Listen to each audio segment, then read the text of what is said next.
Good morning, students, and welcome to Shivaji Group of Institutions online classes. Students, now today I am going to discuss our new topic, not new chapter, new topic on this chapter, application of integrals, that area between two curves. Area between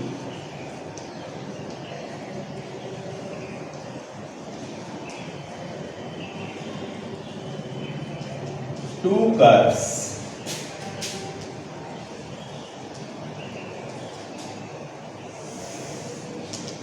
What is the area between two curves?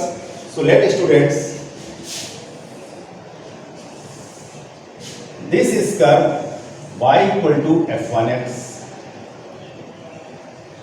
and y1 equal to f1x, and let another curve this intersect at this point A and B, and this curve is y2 equal to f2x dx. Now students, this is the line x equal to A, this is point ordinate x equal to A, and this is point x equal to B. So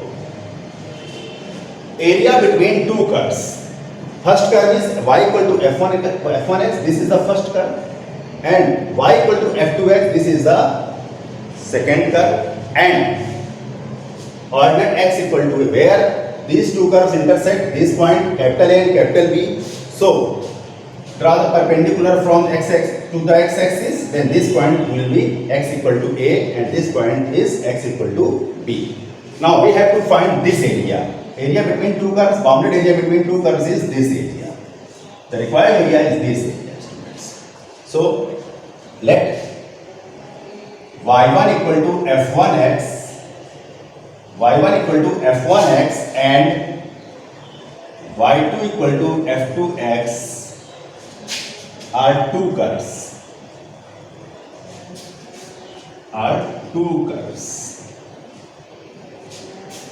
These two curves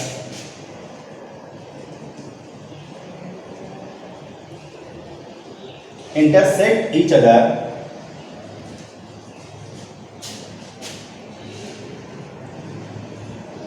at point capital A and capital, and corresponding ordinate are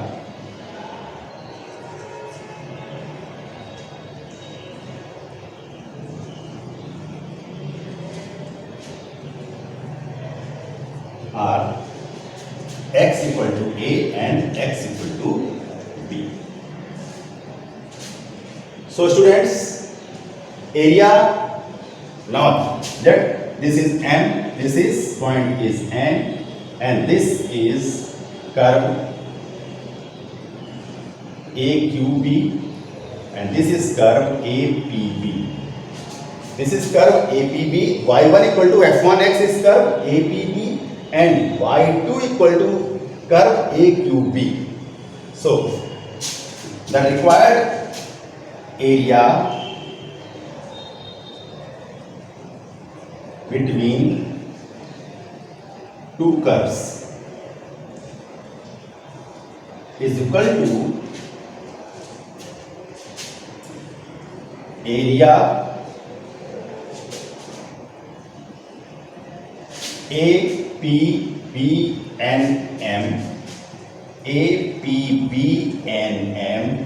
minus area AQBNM.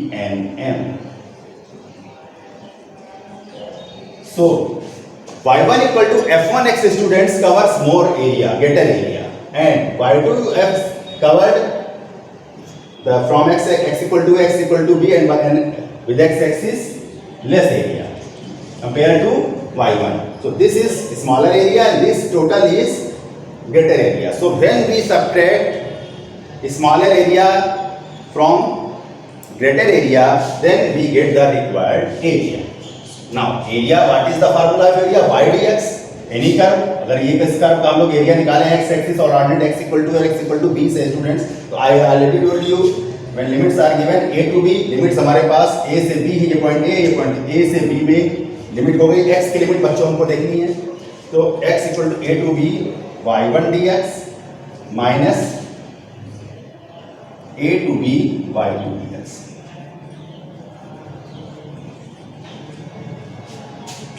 Area of this curve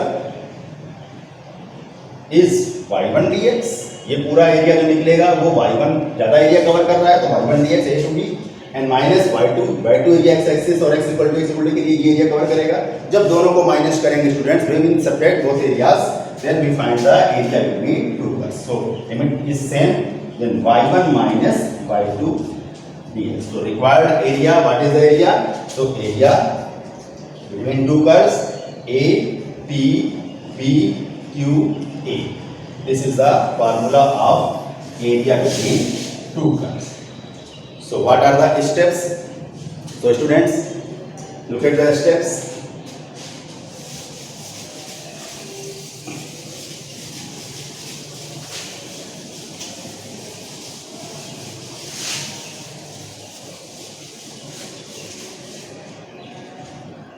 So students, step for calculating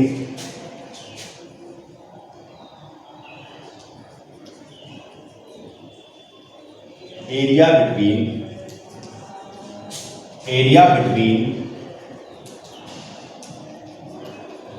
two curves। दोनों curve के बीच का area निकालने का क्या working procedure होता है, steps क्या होते हैं? So first steps is right both equation of curves. दोनों कर्व की पहले इक्वेशन लिखेंगे। Now solve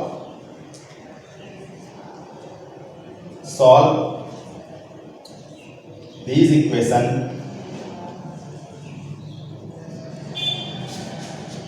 and find the intersection point।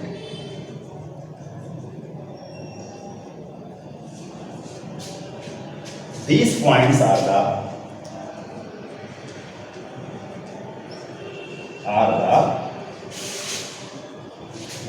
limits of integration। ये जो हमारे पास स्टूडेंट्स पॉइंट्स आएंगे, इंटरसेक्शन पॉइंट्स आएंगे, दोनों कर्वों को सॉल्व करने के बाद x की जो वैल्यूज आएंगी वो या y की वैल्यूज जो आएंगी वो उसके इंटरसेक्शन पॉइंट। तो सबसे पहले हम इक्वेशन लिखते हैं, दोन't इक्वेशनों को सॉल्व करके इंटरसेक्शन पॉइंट फाइंड आउट कर लेते हैं। Now students, third point is now find area integration y1 dx where a and b are the integration of limits, and find area a to b by dx। Now difference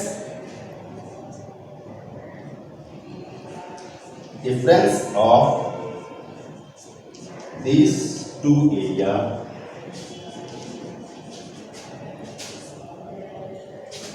a to b y1 minus y2 dx is required। आपको बच्चों ये ध्यान रखना है कि बड़े वाले area में से छोटे वाले एरिया को स्मॉल जो है डिफरेंस करना है, सब्ट्रैक्ट करना है। बड़े एरिया से छोटे एरिया को सब्ट्रैक्ट करना है हमेशा। मान लीजिए हमारे पास ये curve y1 equal to f1x बड़ा एरिया कवर कर रहा है x एक्सिस से, और x इक्वल टू b से, देन एंड आपको दिख रहा है कि y2 जो कर्व है वो x एक्सिस और x इक्वल टू a और x इक्वल टू b से स्मॉलर एरिया कवर कर रहा है।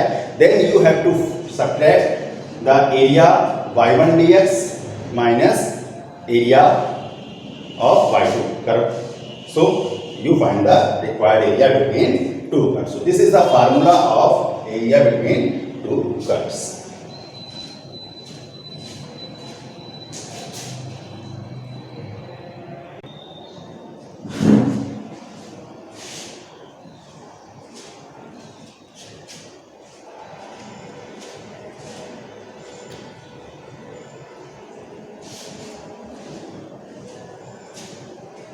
Now students, let us solve some problems related to area between two curves. So problem number 1, very most important problem. Find the area between two curves y square equal to 4ax and x square equal to 4ay. So students, हमको इन दोनों कर्वों के बीच का area find out करना है. So first, what is the working steps? So what is the solution? So working step is write down the equation, both equations. So first equation is y square equal to 4ax and second equation is x square equal to 4ay. Now solve these equations. Second step is that solve these two equations and find out the limits of integration, that is values of x. So put the value of y equal to x square upon 4y in first. Put value of y equal to x square upon 4a in first. Second से student second equation से हमने y की value find out कर ली x square upon 4a और यहाँ पर हमने put कर ली. So students x square upon 4a whole square is equal to 4ax. It means x to the power 4 upon 16a square is equal to 4ax. It means x to the power 4 is equal to 64a cube x.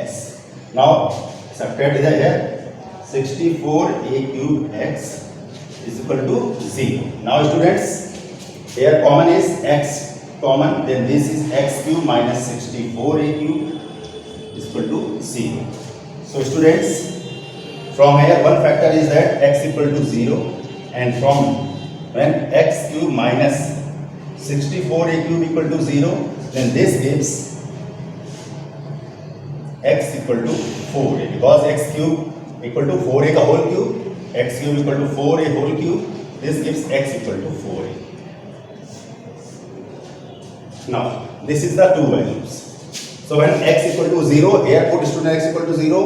When x equal to 0, then y equal to 0, and then when x equal to 4a, then y equal to 4a from first equation.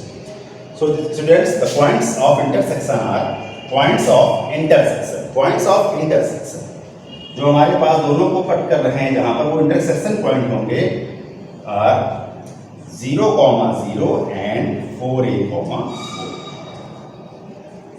So students, y square equal to 4ax is parabola. I already told you y square equal to 4ax is parabola. Open mouth with positive x-axis because this is plus x. So this is the parabola.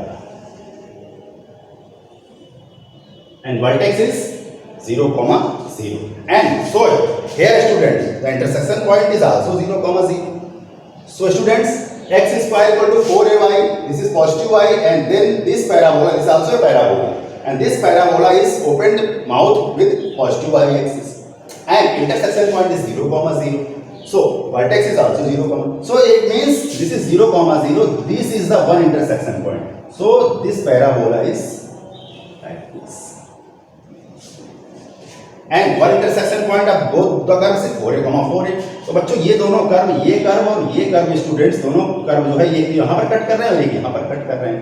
इस point के coordinate हमने निकाल लिया 0,0 origin है, और ये वाला coordinate 4a, 4a हो जाएगा. सो दिस, ये वाला कर्व जो बच्चों हमारे पास है y square equal to 4ax है, और ये वाला जो कर्व है स्टूडेंट्स, ये हमारे पास x square equal to 4ay. तो बच्चों ये हमारे पास रिक्वायर्ड एरिया होगा between two curves. This is the required area between two curves.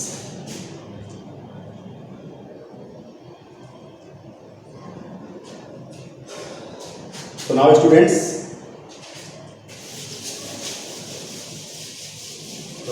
the required area, so the required area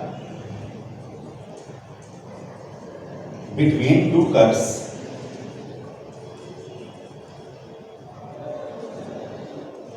is equal to integration a to b y1 minus y2 dx. And limit of integration is x की limit बच्चों कहां से हम लोग का start हो रहा है 0 to 4a. So 0 to 4a is limit of integration and y1. What is the value of y? So y1 means जो उस कर्व से y की वैल्यू स्टूडेंट जो ज्यादा एरिया कवर कर रहा है. सो बच्चों यहां पर देखिए एक्स एक्सिस से ऑर्डिनेट एक्स ये वाला जो कर्व है ये वाला कर्व ये एक्स एक्सिस से इतना एरिया कवर कर रहा है. ये वाला जो कर्व है y square equal to 4x. This curves covered this total area this. And this curve covers the area this with x-axis. So this is a smaller area and this is greater area. So y1 is this from here. So what is the y1? So y1 is under root 4ax minus y2 is what is y2? Y2 is from here this the second equation y values. तो y की value बच्चों second equation से कितनी आ जाएगी x square upon 4. इस चीज को बच्चों आपको यहाँ पर थोड़ा सा ध्यान रखना है कि आपको कौन सा y चूज करना है. y1 किसको लेट करना है, y2 किसको लेट करना है.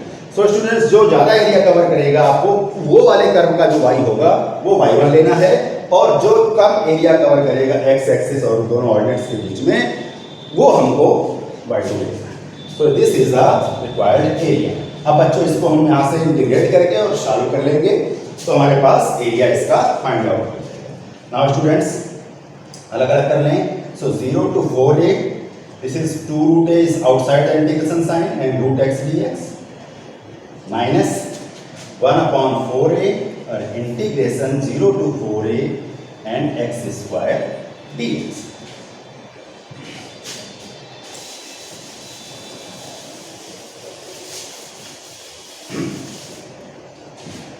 So students, this is 2 root a and root x integration is x to the power 3 by 2 upon 3 by 2 and limit is 0 to 4a minus this is 1 upon 4a and integration of x square is x cube upon 3 and limit is 0 to 4.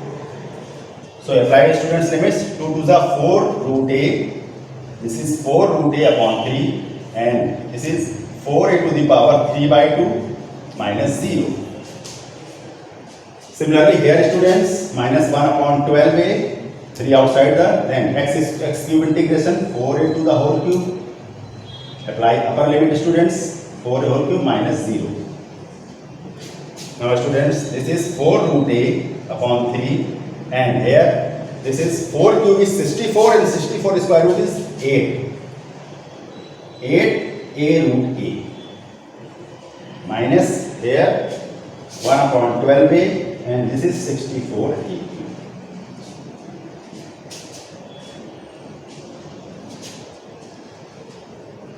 So this is the x square upon 1 upon 4 is 60. Up now students here cancel out a. So this is 432 upon 3 root a square minus here students here also is 4 3s are 12 and 4 16 and a से cancel out is a square. So this is 63 upon a square. Now students this is 63 upon. So this is the area between the curves y square equal to 4ax and x square equal to 4ay. So this is the required area square unit. Now students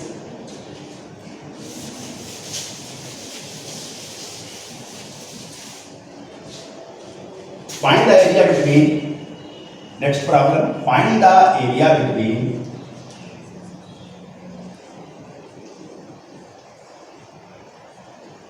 y square equal to x and x square equal to y. So students same problem only difference is here 4 is 1 here 4a is 1 here also 4a is 1. So a equal to 1 by 4. So the answer is similar way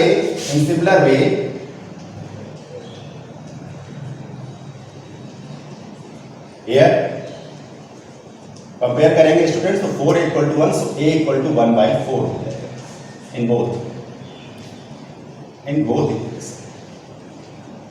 So required area, so area is what is 16 upon 3 a square, here a is 1/4, so 1/4 square students। यहाँ put कर देंगे, ये आपका एक result है y square equal to 4ax अगर है और x square equal to 4ay parabola है, तो हमारे पास जो एरिया होगा वो 16 upon 3 a square. This is an result. If the problem changed y square equal to x हो जाए, x square equal to y हो जाए, तो आपको देखना है, उसी से कंपेयर कराना है। तो यहाँ पर 4 इक्वल टू 1, सो a इक्वल टू 1/4 यहाँ पुट कर देंगे, तो 14 दिस इज 1/3 आ जाएगा square. Similarly students,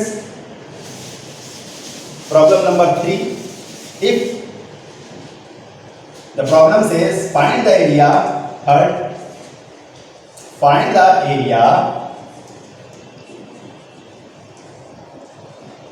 between parabola, find the area between parabola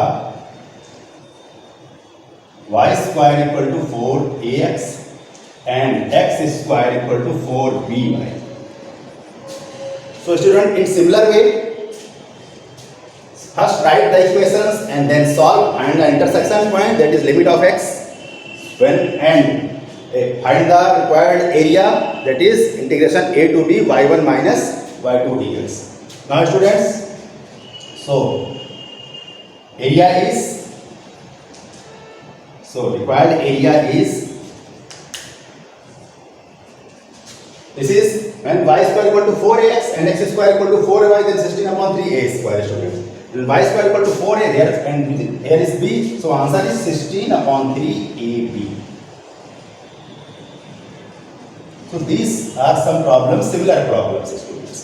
So इस तरीके से आपको ये प्रॉब्लम्स, मैंने 3 प्रॉब्लम बताई जो एक ही तरह की प्रॉब्लम है, आपको इनको सॉल्व आउट करना है।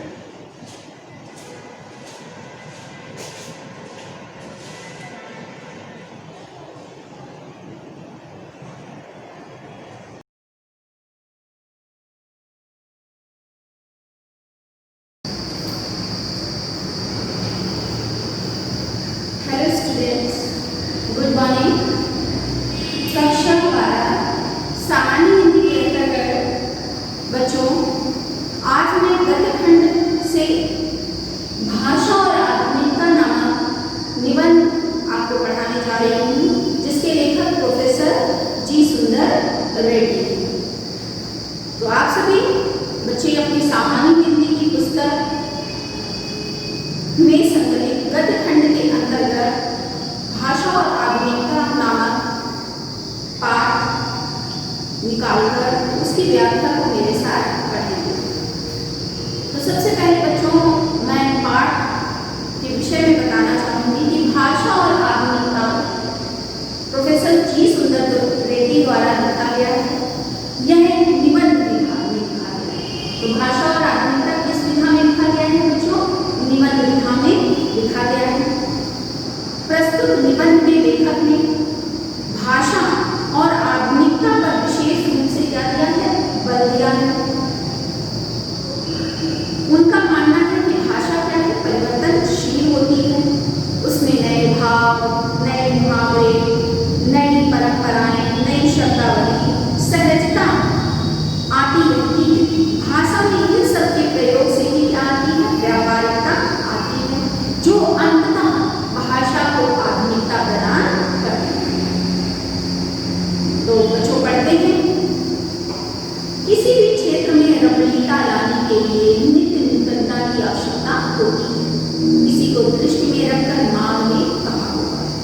रमणीयता का अर्थ होता है बच्चों सुंदरता। किसी भी क्षेत्र में रमणीयता लाने के लिए नित्य मन होता है सदैव, नूतनता में होता है नवीनता की आवश्यकता होती है। किसी भी क्षेत्र में यदि हम सुंदरता लाना चाहते हैं तो उसमें हमेशा क्या लाना पड़ता है? नवीनता लाना पड़ता है। और इसी बात को ध्यान में रखकर संस्कृत के कवि माघ ने कहा, क्षणे क्षणे यन्नवतामुपैति तदेव रूपम रमणीयतया। क्षण क्षण में जो उत्पन्न हो वही रूप सुंदर हो।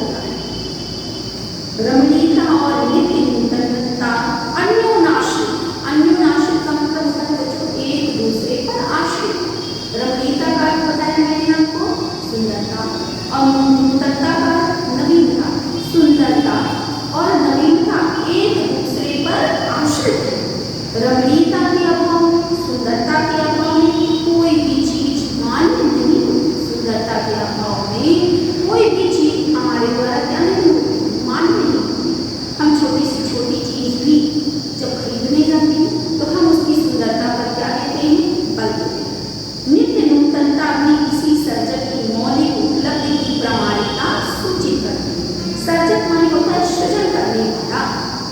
नूतनता जो होती है वो सर्जक की मौलिक उपलब्धि की प्रामाणिकता को सूचित करती है और उसकी अनुपस्थिति में कोई भी चीज वस्तुतः जनता व समाज के द्वारा स्वीकार नहीं। चीज अगर क्या ना हो, नहीं ना हो, तो जनता भी उसे स्वीकार नहीं करती और समाज भी उसे स्वीकार नहीं करता। आपसे कहा जाए कि आप नई कोई भी चीज खरीद रहे हो और उसके बदले आपको पुरानी चीज दी जाए तो आप उसे स्वीकार नहीं करेंगे।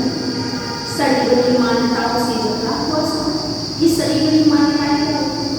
वो मान्यताएं जो समाज के विकास में बाधा उत्पन्न करती हैं और एक निम्न सोच का उदाहरण होती है, उन्हें जो कहा जाता है सड़ी गली मान्यता। भारतीय समाज अनेक प्रकार की सड़ी गली मान्यताओं से सदैव युक्त रहा। जैसे एक समय माना जाता था कि स्त्रियों को पुरुषों के बराबर शिक्षा का अधिकार नहीं, क्योंकि उनकी बुद्धि जो होती है वो पुरुषों की अपेक्षा कम होती। पर वैज्ञानिक तथ्यों से ये पता चला कि ऐसा नहीं है। परिणाम स्वरूप लोगों ने इस सड़ी गली मान्यता को क्या कर दिया, छोड़ दिया। सड़ी गली मान्यताओं से झगड़ा हुआ समाज जैसे आगे नहीं बढ़ता। अगर समाज उन्हीं पुरानी सड़ी गली मान्यताओं को मानता है तो वो आगे नहीं बढ़ पाता। वैसे ही पुरानी नीतियों और शैली की परंपरागत नीति पर चलने वाली भाषा की जन चेतना को गति देने में प्रायः असमर्थ ही रह जाती है। उसी तरह भाषा यदि पुरानी नीतियों और शैलियों की परंपरा की नीति पर चलती रही तो वह भाषा जन चेतना को गति देने में प्रायः असमर्थ ही रहती। भाषा समूची युग चेतना की अभिव्यक्ति का एक सशक्त माध्यम है। भाषा क्या है? जो युग चेतना होती, जो हमारे आपके विचार और भाव होते हैं, उनको प्रकट करने का सबसे शक्तिशाली माध्यम है। भाषा के अतिरिक्त हम अपने भावों और विचारों को अन्य किसी माध्यम से प्रकट नहीं कर सकते और ऐसी सशक्तता तभी वह अर्जित कर सकती है जब वह अपने युगानुरूप सही मुहावरों को प्रकट कर सके। जब भाषा तब सशक्त होती है जब वो अपने युग के अनुसार सही मुहावरों का क्या करती है, ग्रहण करती है। भाषा सामाजिक भाव प्रकटीकरण की सुगमता के लिए भी उद्दिष्ट का मतलब है। भाषा सामाजिक भाव, समाज के भावों के प्रकटीकरण के लिए उत्पन्न हुई। इसके अतिरिक्त उसकी जरूरत ही सोची नहीं जाती। इसके अतिरिक्त हमारे जीवन में भाषा की और कोई जरूरत नहीं। अर्थात हम भाषा से केवल अपने भावों और विचारों को सामाजिक स्तर पर आदान प्रदान करते हैं। इसके अलावा भाषा की कोई आवश्यकता नहीं होती। इस उपयोगिता की सार्थकता समसामयिक सामाजिक चेतना में प्राप्त अनेक प्रकार की संनिष्ठताओं की दुर्बलता का परिहार करने में निहित है। कभी कभी अन्य संस्कृतियों के प्रभाव से और अन्य जातियों के संसर्ग से, संसर्ग माने होता है जो मिलना से भाषा में नए शब्दों का प्रवेश होता है। क्या होता है कि भाषा में परिवर्तन ऐसा होता है जब हम कई लोगों के संपर्क में आते हैं, अनेक संस्कृतियों के प्रभाव में आते हैं और कई सब जातियां आपस में क्या करती हैं, मिलती हैं। तो एक जात, एक संस्कृति का प्रभाव, उसकी भाषा का प्रभाव एक जात और संस्कृति पर पड़ता है। इस प्रकार भाषा में क्या होता है, परिवर्तन होता है। और इन शब्दों के सही पर्यायवाची शब्द अपनी भाषा में ना प्राप्त हों तो उन्हें वैसे ही अपनी भाषा में स्वीकार करने में किसी भी भाषा भाषी को आपत्ति नहीं होनी चाहिए। जब हमें उन शब्दों का कोई पर्यायवाची प्राप्त नहीं होगा तो हम सहजता से उसी शब्द को अपनी भाषा में क्या कर देते हैं, स्वीकार कर देते हैं। जैसे बच्चों ये चौक है, अब इसका यदि हिंदी रूपांतरण हमें ना मिले तो हर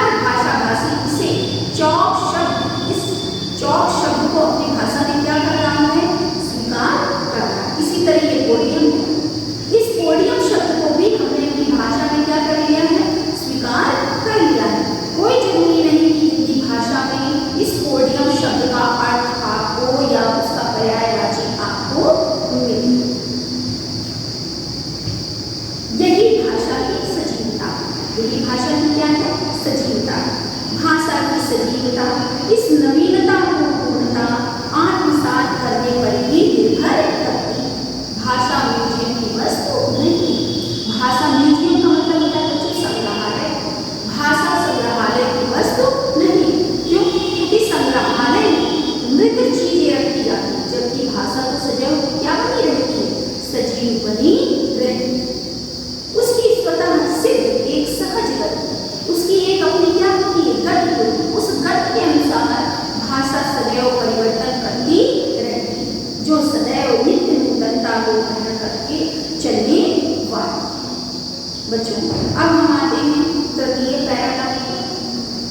भाषा संस्कृत का एक अद्भुतम, ये तो आपको पता ही है कि संस्कृत के निर्माण में भाषा की अहम भूमिका होती है। संस्कृत परंपरा से निश्रित का मतलब होता है निधि होने पर भी परिवर्तनशील और गतिशील।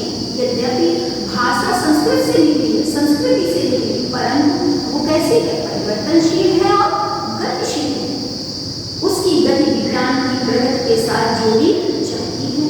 वैज्ञानिक आविष्कारों के प्रभाव के कारण उद्भूत नई सांस्कृतिक हलचलों को शाब्दिक रूप देने के लिए भाषा के परंपरागत प्रयोग पर्याप्त नहीं। क्या होता है बच्चों की वैज्ञानिक प्रगति के कारण नित्य या हमेशा नए आविष्कार होते हैं, और आविष्कार होने के कारण कोई जरूरी नहीं कि भाषा में उस आविष्कार के लिए उपयुक्त शब्द मिल जाए। इसलिए हमें नए शब्दों का गठन करना पड़ता है। इसके लिए नए प्रयोगों की, नई भाव योजनाओं को व्यक्त करने के लिए नए शब्दों की खोज की मेहनत की आवश्यकता है।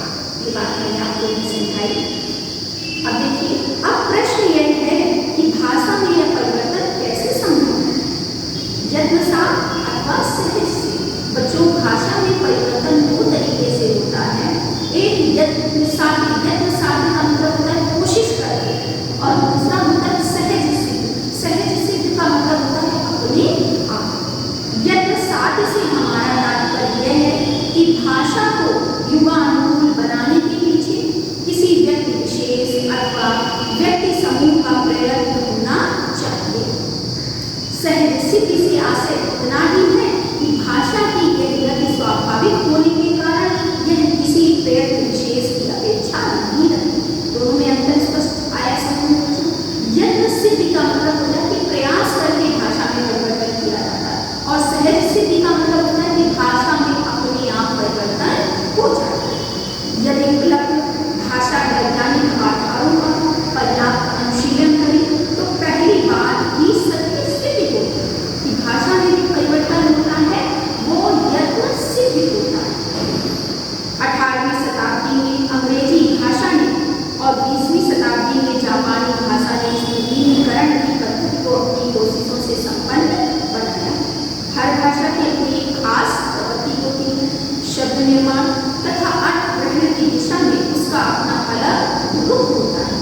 उस विशेष प्रवृत्ति के रुख को ध्यान में रखकर ही बिना उस भाषा की मूल आत्मा को विकृत माने बिगाड़े बनाए हम अन्य भाषा के शब्दों को स्वीकार करते हैं, चंद रूपगत परिवर्तनों के साथ। जैसे बच्चों, हिंदी हमारी भाषा है, और उस भाषा में आपको अरबी, फारसी, उर्दू, अंग्रेजी, पुर्तगाली, जापानी आदि अनेक भाषाओं के शब्द आपको मिल जाएंगे, परंतु उन शब्दों से हिंदी भाषा का जो रूपगत परिवर्तन है वो नहीं।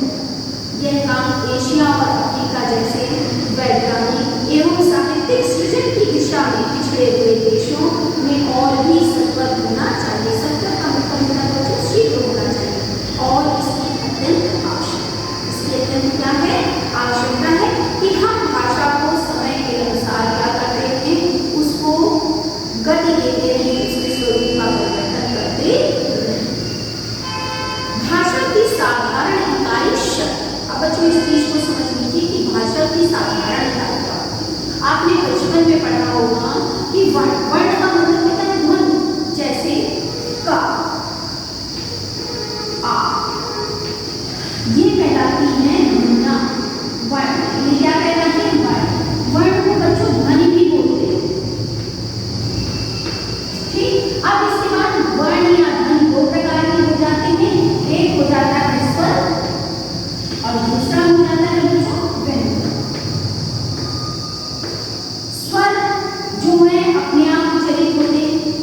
व्यंजन जो होते हैं वो बिना स्वरों की सहायता के उच्चारित नहीं। जैसे का व्यंजन है और यदि इसके साथ आ जोड़ दिया जाए तो बच्चों शब्द बनता है का। तो ये जो बना जो इसे बोलते हैं अक्षर। क्या बोलते हैं का को? अक्षर। अक्षर में क्या दो चीजें मिली होती हैं? एक व्यंजन और दूसरा स्वर। अब अक्षरों के मिलने से शब्द का निर्माण होता है। जैसे 3 अक्षर में मिलने का मा ल, तो शब्द क्या बना? शब्द क्या बना? कबर। यदि हम इसको वर्ण विच्छेद करें, यदि हम इसका वर्ण विच्छेद करें तो इसमें बच्चों आपको 6 ध्वनियां मिलेंगी, 6 वर्ण मिलेंगे। जैसे का, आ, मा, आ, ला और आ। और बच्चों शब्द मिलकर वाक्यों की क्या करते हैं? संरचना करते हैं। तो भाषा की साधारण इकाई क्या है? शब्द। भाषा में जो परिवर्तन होता है वो बच्चों शब्द के स्तर पर होता है। जैसे हम टीचर्स अंग्रेजी का शब्द है और उसे क्या परिवर्तित करके बोलते हैं? टीचरों बोलते हैं। तो भाषा की साधारण इकाई शब्द है। शब्द के अभाव में भाषा का अस्तित्व ही यदि भाषा में विकसनशीलता, विकासशीलता शुरू होती है तो शब्द के स्तर पर। यदि परिवर्तन होता है तो बच्चों किसके स्तर पर होता है? शब्द के स्तर पर ही होता है। दैनिक सामाजिक व्यवहार में हम कई ऐसे नवीन शब्दों का इस्तेमाल या प्रयोग करते हैं जो अंग्रेजी, अरबी, जापानी, फारसी आदि विदेशी भाषाओं से उधार लिए गए हैं।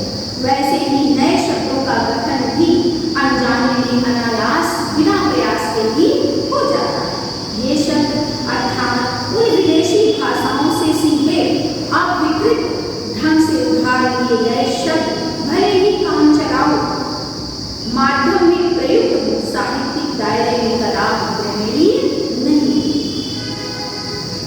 यदि ग्रहण करना पड़े तो उन्हें भाषा की मूल प्रकृति के अनुरूप साहित्यिक शुद्धता प्रदान करनी पड़ती। यहाँ प्रयत्न की आवश्यकता रहती है। तो बच्चों की जो भाषा और आधुनिकता नामक मैं आपको निबंध की व्याख्या पढ़ा रही हूँ, समझ में आ रही होगी। बच्चों यहाँ जो हम भाषा पढ़ रहे हैं वो भाषा संस्कृत निष्ठ खड़ी हुई है। इसके साथ ही बच्चों यहाँ पर जो शैली है वो विचारात्मक शैली प्रोफेसर जी सुंदर रेड्डी द्वारा रचित भाषा और आधुनिकता किस विधा में लिखा गया है? निबंध विधा में लिखा गया है। तो बच्चों जितनी भी व्याख्या मैंने आपको पढ़ाई उतना समझ में आया होगा। आज के लिए इतना ही पर्याप्त है। अपने अगले वीडियो में मैं इस निबंध की व्याख्या को जारी रखूंगी। तब तक के लिए बस इतना ही पर्याप्त।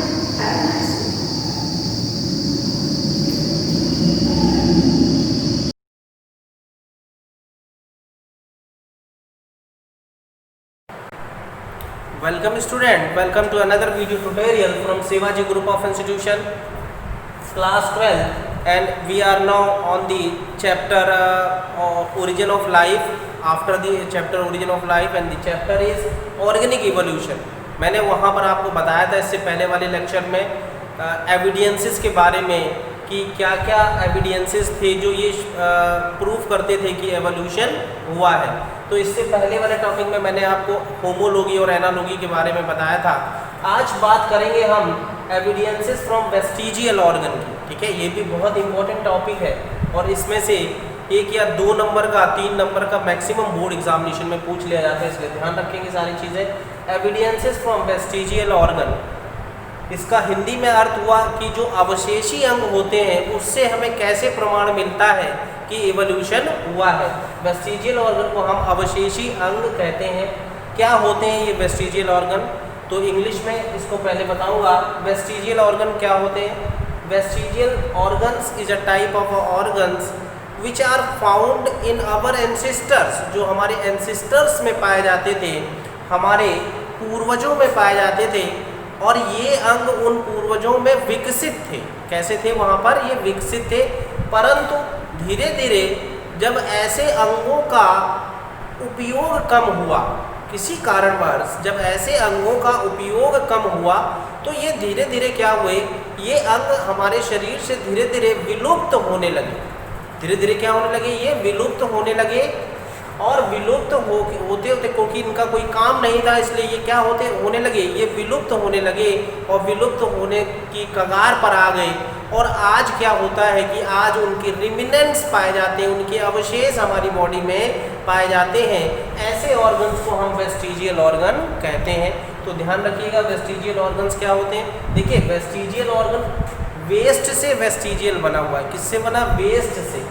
जिस चीज़ का कोई उपयोग नहीं होता उसको हम वेस्ट कहते हैं ना, तो उसी वेस्ट से वेस्टिजियल बना हुआ है। ठीक है, तो वेस्ट से क्या बना है? वेस्टिजियल बना है। ये ऐसे अंग होते हैं, ऐसे ऑर्गन्स होते हैं। These are a types of organs which are well developed in the ancestors but now they can not be developed in our body and its remnants are found in our body. Such type of organs is called vestigial organ. ठीक है, तो ऐसे अंग अवशेषी अंग कहलाते हैं जो हमारे पूर्वजों में पूर्ण रूप से विकसित थे, और पूर्वजों में पूर्ण रूप से विकसित होने की वजह से ये वहाँ पर काम किया करते थे। लेकिन धीरे धीरे उनके काम की वैल्यू जब कम होने लगी तो इन अंगों ने भी अपना विकास करना बंद कर दिया, और आज ये हमारे शरीर के अंदर एक वेस्टिजियल ऑर्गन यानी कि एक रिमिनेंस के रूप में, अवशेष के रूप में हमारे शरीर में पाए जाते हैं। ऐसे ऑर्गन्स को हम वेस्टिजियल ऑर्गन्स कहते हैं। तो इसका सबसे पहला एग्जांपल देखिए, व्हेल एंड स्नेक। व्हेल मछली जो होती है, व्हेल एक्चुअली में एक मछली नहीं होती, फिश में नहीं आती, ये स्पीसीज में नहीं रखते हैं व्हेल को। व्हेल को मैमल्स में रखते हैं। क्यों? क्योंकि व्हेल को मैमल्स में इसलिए रखते हैं क्योंकि उसके पास मेमोरी ग्लैंड पाई जाती है, इसलिए व्हेल जो होती है वो क्या है? मैमल है। ठीक है, याद रखिएगा। और स्नैक क्या है? रेप्टाइल्स है। तो यहाँ पर मैं इसका एग्जांपल आपको ये बताऊंगा कि जो स्नैक्स होते हैं ना, जो सांप होते हैं, इनके जो जो सबसे पहले जब सांप का विकास हुआ होगा तो सांप की टांगें पाई जाती थी, बहुत सारे उनके लेग्स पाए जाते थे। ठीक है, तो बहुत सारे उनके लेग्स पाए जाते थे। और इस तरीके से व्हेल में क्या था? देखिए, जैसे कि आप लोगों को पता है, हम लोग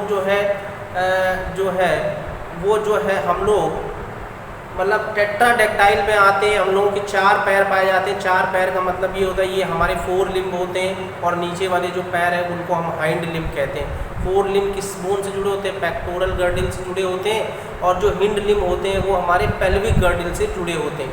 तो यहाँ पर मैं ये बताना चाहता हूँ कि व्हेल और स्नैक होते हैं। स्नैक में सारे स्नैक नहीं होते, कुछ स्नैक होते हैं जैसे पाइथन और बोआ। पाइथन और बोआ जो होते हैं, ये 2 सांप ऐसे होते हैं, इनमें पेल्विक गर्डिल के अवशेष पाए जाते हैं, रिमिनेंट्स पाए जाते हैं। इसी तरीके से व्हेल में भी पेल्विक गर्डिल के जो है वो अवशेष पाए जाते हैं। तो ध्यान रखिएगा, व्हेल में भी पेल्विक गर्डिल के अवशेष पाए जाते हैं और स्नैक में भी पेल्विक गर्डिल से अवशेष पाए जाते हैं। तो हम इससे क्या अंदाज़ा लगा सकते हैं? हम इससे ये अंदाज़ा लगा सकते हैं कि व्हेल और स्नैक जैसे जंतुओं का जो विकास हुआ है वो किससे हुआ है? वो चतुष्पदगमन वाले जंतुओं से हुआ है, 4 पैर से चलने वाले जंतुओं से हुआ है। तो इसका कहने का मतलब ये हुआ कि व्हेल में क्या पाया जाता है? व्हेल में भी आप याद रखिएगा आपकी पेल्विक गर्डिल के अवशेष पाए जाते हैं। और स्नैक कौन सा? पाइथन और बोआ स्नैक होता है। ये 2 स्नैक ही ऐसे हैं जिनमें क्या पाया जाता है? जिसमें पेल्विक गर्डिल के क्या पाए जाते हैं? अवशेष पाए जाते हैं, रिमिनेंट्स पाए जाते हैं। ठीक है, तो हुआ क्या होगा? देखिए, एक्चुअली में ऐसा हुआ करता था, पहले जो सांप होते थे उनके बहुत सारे पैर हुआ करते थे। ठीक है, केवल 4 लिम्ब और हिंड लिम्ब भी नहीं, अदर स्नैक की बात करें तो उनके बहुत सारे पैर हुआ करते थे। तो जब ये चलते थे, भागते थे, जब इनको दौड़ने की ज़रूरत पड़ती तो ये पैर आपस में फंस जाते थे, जिसकी वजह से ये दौड़ने में सहायक नहीं हुए। तो धीरे धीरे इन्होंने क्या किया? ऐसे सांपों ने रेंगना स्टार्ट कर दिया। तो जब ये रेंगना स्टार्ट कर दिया तो उनके जो पैर थे, इस तरीके से रेंगना स्टार्ट कर दिया तो उनके जो पैर थे वो सारे विलुप्त हो गए। जितने भी पैर थे वो सब क्या हो गए? विलुप्त हो गए। और आज ये रेंगने के मतलब जो आज इनको रेप्टाइल्स में रखा गया है, इसीलिए क्योंकि इनके पास रेंगने की एबिलिटी होती है। तो याद रखिएगा, इसलिए यहाँ पर कुछ इसमें पाइथन और बोआस जैसे होते हैं, इनमें पेल्विक गर्डल के क्या पाए जाते हैं, अवशेष पाए जाते हैं, इनको हम वेस्टिजियल ऑर्गन कह सकते हैं। नेक्स्ट एग्जांपल है एक्सटर्नल ईयर इन वेल। जो वेल होता है, वेल मैमल्स है, मैमल्स में एक्सटर्नल ईयर के रिमिनेंट्स पाए जाते हैं, अवशेष पाए जाते हैं और अवशेष पाए जाते हैं क्योंकि आपको पता है कि जो एक्सटर्नल ईयर्स होते हैं ये क्या साउंड वेव्स को एक्सेप्ट करते हैं और इंटरनल ईयर को प्रोवाइड कर देते हैं। क्योंकि वेल में अब जलीय जीवन हो गया है, एक्वेटिक लाइफ हो गई है, इसलिए इसका कोई महत्व नहीं रहा, इसलिए ऑर्गन्स क्या हो गए, वेस्टिजियल ऑर्गन्स हो गए। तो एक्सटर्नल ईयर इन वेल क्या है, वेस्टिजियल ऑर्गन है। तीसरी बात करेंगे हम विंग्स ऑफ बर्ड की। किसकी, विंग्स ऑफ बर्ड की। आपको पता है कुछ बर्ड्स जो होते हैं वो फ्लाइटलेस बर्ड होते हैं, उड़ नहीं पाते क्योंकि उनका शरीर काफ़ी भारी हो गया होता है। जैसे एग्जांपल की बात करें ऑस्ट्रिच। ऑस्ट्रिच जो है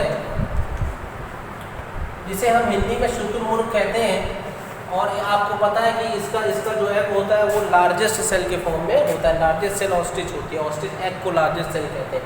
जो शुतुरमुर्ग होता है ये फ्लाइटलेस बर्ड में आते हैं, ये उड़ नहीं पाते क्योंकि इनका शरीर काफ़ी भारी हो गया होता है। धीरे धीरे इन्होंने क्या, जैसे जैसे इनका शरीर भारी होता गया, इन्होंने इनके पास जो उड़ने की क्षमता थी वो कम हो गई और दौड़ने की क्षमता इनकी बढ़ गई। तो अब इनके विंग्स जो है ये धीरे धीरे इनका लोप हो रहा है और आने वाली जनरेशन में ये क्या हो जाएंगे, ख़त्म हो जाएंगे। ठीक है, तो इससे हमें ये प्रमाण मिलता है, ठीक है, कि जो कहने का मतलब है जिस अंग का हम उपयोग कम करेंगे वो धीरे धीरे आगे चल के क्या हो जाएगा, विलुप्त हो जाएगा, खत्म हो जाएगा। ठीक है, इस तरीके से अब हम बात करते हैं ह्यूमंस की। आप इतनी बात ध्यान रखिएगा कि ह्यूमंस में 100 वेस्टिजियल ऑर्गन्स पाए जाते हैं, 100 से भी ज़्यादा अवशेषी अंग पाए जाते हैं। बट यहाँ पर कुछ ही एग्जाम्पल मैंने लिखे हुए हैं, 6 एग्जाम्पल लिखे, यही आपके एग्जाम में पूछे जाते हैं। ठीक है, लेकिन याद रखिएगा कि ह्यूमंस में कितने 100 से भी अधिक वेस्टिजियल ऑर्गन्स पाए जाते हैं। तो सबसे पहले बात करते हैं ह्यूमंस में वेस्टिजियल ऑर्गन। सबसे पहले है प्लीका सेम्युलिनेरिस। प्लीका सेम्युलिनेरिस, नाम याद कर लीजिए इसका, प्लीका सेम्युलिनेरिस। प्लीका सेम्युलिनेरिस, प्लीका सेम्युलिनेरिस एक्चुअली में है क्या, ये इसको हम नेक्टेटिंग मेम्ब्रेन बोलते हैं। नेक्टेटिंग मेम्ब्रेन।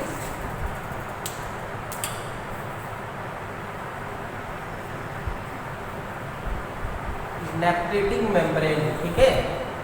अब ये जो है एक्चुअली में देखिए नेक्टेटिंग मेम्ब्रेन क्या है, पहले तो ये समझिए। नेक्टेटिंग मेम्ब्रेन जो होती है ये आँखों के सामने, ये इस तरीके से आईज होती है, ठीक है, तो इस तरीके से आईज है, तो ये आँखें जो होती है इनके ऊपर एक लेयर होती है, इसी को हम नेक्टेटिंग मेम्ब्रेन कहते हैं। देखिए आप, ये नेक्टेटिंग मेम्ब्रेन क्या होती है, आँखों के ऊपर एक पतली झिल्ली नुमा स्ट्रक्चर होता है, जिसको एक लेयर होती है, जिसको हम क्या बोलते हैं, नेक्टेटिंग मेम्ब्रेन कहते हैं।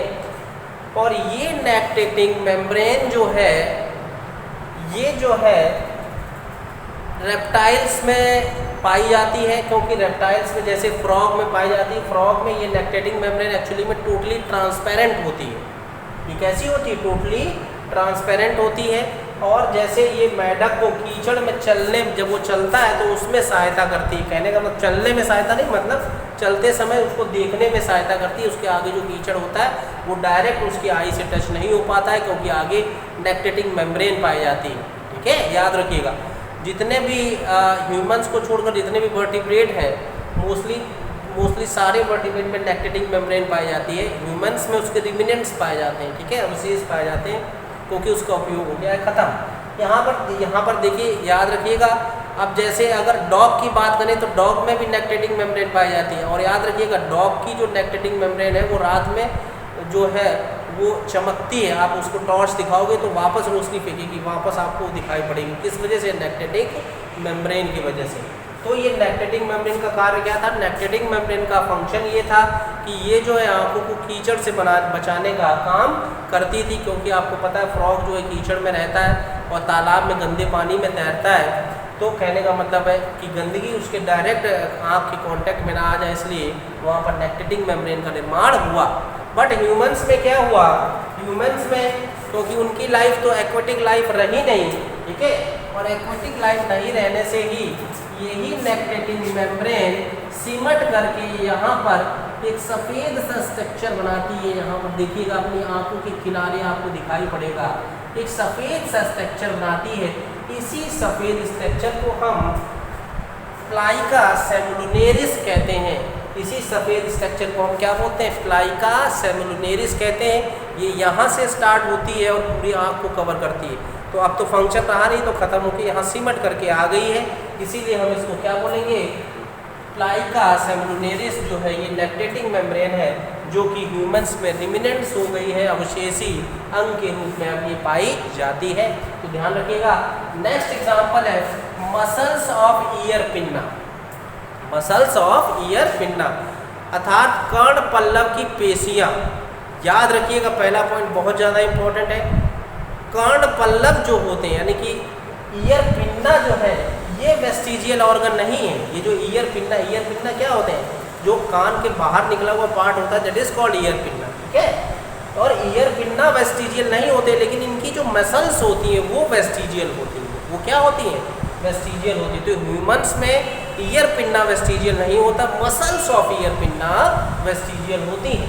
तो ध्यान रखिएगा, अगर ईयर पिन्ना बोलेगा वेस्टिजियल, अगर ऑप्शन दे दिया which of the following is vestigial organ, उसमें लिख दिया उसने ईयर पिन्ना, तो ear pinna is not a vestigial organ. Muscles of ear pinna, कान में पाई जाने वाली जो पेशियाँ होती हैं, ईयर पिन्ना की जो पेशियाँ होती हैं वो हैं वेस्टिजियल ऑर्गन, ठीक है। अब देखिए क्यों वेस्टिजियल ऑर्गन, आपको पता है, आपने और अदर एनिमल्स को देखा होगा, ह्यूमंस को छोड़ करके। जैसे अगर हम एलिफेंट की बात करें तो एलिफेंट क्या करता है? अपने कानों को हिला सकता है, ठीक है। ह्यूमंस अपने कान को नहीं हिला सकता, वो आगे पीछे इस तरीके से कान को नहीं कर सकता, ठीक है। अब जैसे गाय भैंस वगैरह ये भी अपने कान को आगे पीछे कर सकती, बट ह्यूमंस नहीं कर सकता है ऐसे कान को अपने आगे पीछे, क्योंकि उसके पास जो कहने का मतलब है, देखिए वहाँ पर क्या था, जो काउज वगैरह है उनके हिंड लिम्ब और फोर लिम्ब वो इंगेज है, हमारे ये हाइंड लिम्ब फ्री हो गए अदर काम करने के लिए। तो ये मतलब अगर कोई मक्खी वगैरह आके बैठती है, हमें परेशान करती है, तो हम हाथ से उसको हटा सकते हैं ना। अब उनमें क्या सिस्टम है, अगर उनके कान पे मक्खी बैठी तो वो अपने कान की मसल्स को हिला करके उस मक्खी को हटाने का काम करते हैं, ठीक है। तो इसीलिए अब तो हम लोगों के, क्योंकि हाइंड लिम्ब फ्री हो गए अदर काम करने के लिए, तो ये जो है अब इनका उपयोग नहीं रहा, air muscles of ear pinna का उपयोग नहीं रहा, जिसकी वजह से ये क्या हो गई है? अब वेस्टिजियल हो गई है। तो याद रखिएगा इस बात को। नेक्स्ट आते हैं हेयर। आपको पता है बहुत से जंतुओं में जो है बहुत ज़्यादा, जैसे अगर हम बियर की बात करें, भालू की, तो उसमें बहुत ज़्यादा उसमें हेयर्स पाए जाते हैं उसकी बॉडी में। और हेयर्स का फंक्शन क्या होता है? ये थर्मो रेगुलेटरी फंक्शन करते हैं, अर्थात हमारे शरीर का टेम्परेचर बनाए रखने की, हमारे शरीर का टेम्परेचर मेंटेन रखने की क्षमता होती है हेयर्स में। ये हेयर्स क्या होते हैं? टेम्परेचर को कंट्रोल करते हैं वातावरण के अनुसार। बट अब ह्यूमंस ने अपनी लाइफ अलग जो है, ह्यूमंस ने अपने मकान बना लिए और एटमॉस्फेयर के हिसाब से अपने आप को ढालना सीख लिया, जिसकी वजह से ह्यूमंस में हेयर्स का जो रोल है वो धीरे धीरे कम होता जा रहा है। और आगे आने वाले समय में ये हेयर्स जो है बिल्कुल ह्यूमन की बॉडी में दिखाई नहीं पड़ेंगे। तो याद रखिएगा, हेयर्स भी क्या है? वेस्टिजियल ऑर्गन है। चौथा जो वेस्टिजियल ऑर्गन है उसे बोलते हैं टेल वर्टिब्री। टेल वर्टिब्री, देखिए आपको टेल वर्टिब्री क्या होती है? जो वर्टिब्रल कॉलम होता है, ये वर्टिब्रल कॉलम है, यहाँ से लेकर के और ये जो रीढ़ की हड्डी का जो लास्ट वाला हिस्सा होता है, ये पूरा वर्टिब्रल कॉलम है। और रीढ़ की हड्डी का जो लास्ट वाला हिस्सा है, इसको हम बोलते हैं क्या? इसको हम टेल वर्टिब्री कहते हैं, ठीक है। जिन जंतुओं के टेल पाई जाती है उन्हीं की यही जो टेल वर्टिब्री है वो आगे चल के बढ़ जाती है, और बढ़ने की वजह से वो टेल का फंक्शन करने लगती है, ठीक है। तो टेल वर्टिब्री, देखिए टेल वर्टिब्री अभी भी ह्यूमन बींग्स में पाई जाती है, और कुछ ह्यूमन बींग्स में होता भी 100 में से 1 आध लोग ऐसे होते हैं जिनके पीछे से पूंछ निकल आती है। तो कहने का मतलब ये है, टेल वर्टिब्री अब क्या हो गई है? वेस्टिजियल ऑर्गन हो गई है, क्योंकि टेल का हमारे शरीर में उपयोग नहीं रहा होगा।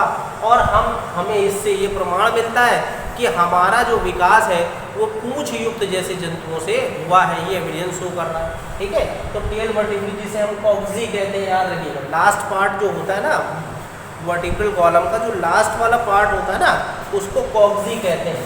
इस तरीके से ये बोन होती है हड्डी, इस तरीके से ये जो है इस तरीके से बोन होती है, और यहाँ पर स्पाइनल कॉर्ड रहते हैं। आपको पता है वर्टिब्रल कॉलम के अंदर स्पाइनल कॉर्ड होता है। कभी कभी क्या होता है कि जो टेल की वर्टिब्री जो होती है, वेट ज़्यादा बढ़ने की वजह से ये वर्टिब्री जो अंदर की तरफ थोड़ी शिफ्ट कर जाती है, जिससे स्पाइनल कॉर्ड के जो तार होते हैं ना, यहाँ पर ये इस पर इंटरफेयर करने लगती है, जिसकी वजह से यहाँ बहुत ज़्यादा पेन होता है। उसको कॉक्सियल पेन कहते हैं। जो कमर का दर्द होता है ना, कॉक्सियल पेन, उसको कॉक्सियल पेन कहते हैं। वो किस वजह से होता है पता है? वो इस वजह से होता है कि हमारे शरीर के अंदर जो स्पाइनल कॉर्ड जो धागे गए हैं, जो मैसेज भेजते हैं ना, वो उसको दबाने लगती है, इसकी वजह से वहाँ पे पेन। ठीक है, तो ये टेल वर्टिब्री क्या होती है? टेल वर्टिब्री भी हमारी क्या है? वेस्टिजियल ऑर्गन है। इसके बाद बात करेंगे वर्मीफॉर्म अपेंडिक्स। ठीक है, वर्मीफॉर्म अपेंडिक्स क्या होता है? वर्मीफॉर्म अपेंडिक्स देखिए ये क्या है? ये वर्मीफॉर्म अपेंडिक्स जो है ये लार्ज इंटेस्टाइन का एक पार्ट होता है। किसका पार्ट होता है? लार्ज इंटेस्टाइन का एक पार्ट होता है। ठीक है, स्मॉल इंटेस्टाइन को हम 3 पार्ट में डिवाइड करते हैं। कौन कौन सा बताइए, अगर याद हो आपको, मैंने पढ़ाया भी था। स्मॉल इंटेस्टाइन को 3 भाग में डिवाइड करते हैं। कौन से? ड्यूडेनम, जेजुनम और इलियम। और लार्ज इंटेस्टाइन को सीकम, कोलून और रेक्टम में डिवाइड करते हैं। तो जो सीकम वाला पार्ट होता है ना, इस तरीके से जो सीकम वाला पार्ट होता है, इस सीकम वाले पार्ट से यहाँ पर ये जो स्ट्रक्चर होता है, that is known as vermiform appendix. क्या होता है? Vermiform appendix. ये वर्मीफॉर्म लार्ज इंटेस्टाइन का पार्ट होता है, उनके सीकम का हिस्सा होता है। ठीक है, ये वर्मीफॉर्म अपेंडिक्स का क्या रोल था? देखिए, जितने भी जंतु पाए जाते हैं वर्मीफॉर्म अपेंडिक्स, जैसे गाय भैंस में, वहाँ पर क्या होता है? इस वर्मीफॉर्म अपेंडिक्स में क्या पाया जाता है? सिम्बायोटिक एक ऑर्गेनिज्म पाया जाता है जिसे ट्राइकोनिम्फा कहते हैं। और यही ट्राइकोनिम्फा जो है सेलुलोज का डाइजेशन करने के काम में सहायता करता है। लेकिन अब ह्यूमंस में इसका उपयोग, क्योंकि ह्यूमंस ने direct carbohydrate, fat and protein लेना स्टार्ट कर दिया, तो इसका उपयोग खत्म हो गया। तो अब ये वेस्टिजियल ऑर्गन के रूप में पड़ा हुआ है हमारी बॉडी में। अभी वेस्टिजियस का कोई उपयोग नहीं होता। क्या कभी कभी क्या होता है कि फूड पार्टिकल इंटेस्टाइन में ना जाके इसमें आ जाते हैं, वर्मीफॉर्म अपेंडिक्स में आगे यहाँ इकट्ठे होने लगते हैं, जिसकी वजह से ये ऑर्गन ग्रोथ करता है। और ग्रोथ करने से क्या होता है? ये इस तरफ से इस तरफ होता है, इस तरफ ग्रोथ करता है ये, और ग्रोथ करने से ये बाहर की तरफ प्रेशर मारता है, जिसकी वजह से हमें क्या होता है? जिसकी वजह से हमें अपेंडिक्स का दर्द होता है, अपेंडिक्स का पेन होता है। वर्ड सेकंड पेन जो है उसको अपेंडिक्स को बोलते हैं। और दुनिया का सबसे बड़ा पेन जो होता है, जो सबसे बड़ा दर्द है, वो है लीवर बर्थ, उसका दर्द है। और दुनिया का जो दूसरे नंबर पे जो दर्द आता है वो किसका आता है? वर्मीफॉर्म अपेंडिक्स का दर्द। इसका दर्द बहुत खतरनाक होता है। ये ऐसा ऑर्गन अंदर की तरफ से बाहर धकेलता है, क्योंकि इसका साइज बढ़ गया होता है। तो डॉक्टर इसकी सर्जरी करके क्या करता है? इसको निकाल देता है, तो ये सही काम करने लगता है। तो ये क्या है? Vermiform appendix is also a vestigial organ in our body. Next is wisdom teeth. Next बात करेंगे किसकी? विजडम टीथ, जिसे हम बोलते हैं अक्ल दाढ़। ये जो अक्ल दाढ़ होती है 23 साल के बाद आती है, इसका हमारे शरीर में कोई उपयोग ही नहीं रह जाता है। और ये बाकी, जबकि ये जो है आगे चल के हमें प्रॉब्लम भी क्रिएट करती है, क्योंकि हमारे डायस्टामा का ये स्पेस घेर लेती है और फिर आगे चल के हमको ये प्रॉब्लम करती है। इसको हम विजडम टीथ बोलते हैं। क्या बोलते हैं? तो ये भी वेस्टिजियल ऑर्गन है, इसका कोई उपयोग हमारे शरीर में नहीं। So student, this is all over today about the vestigial organ. Listen and watch the video again and again to understand the topic properly. Thank you.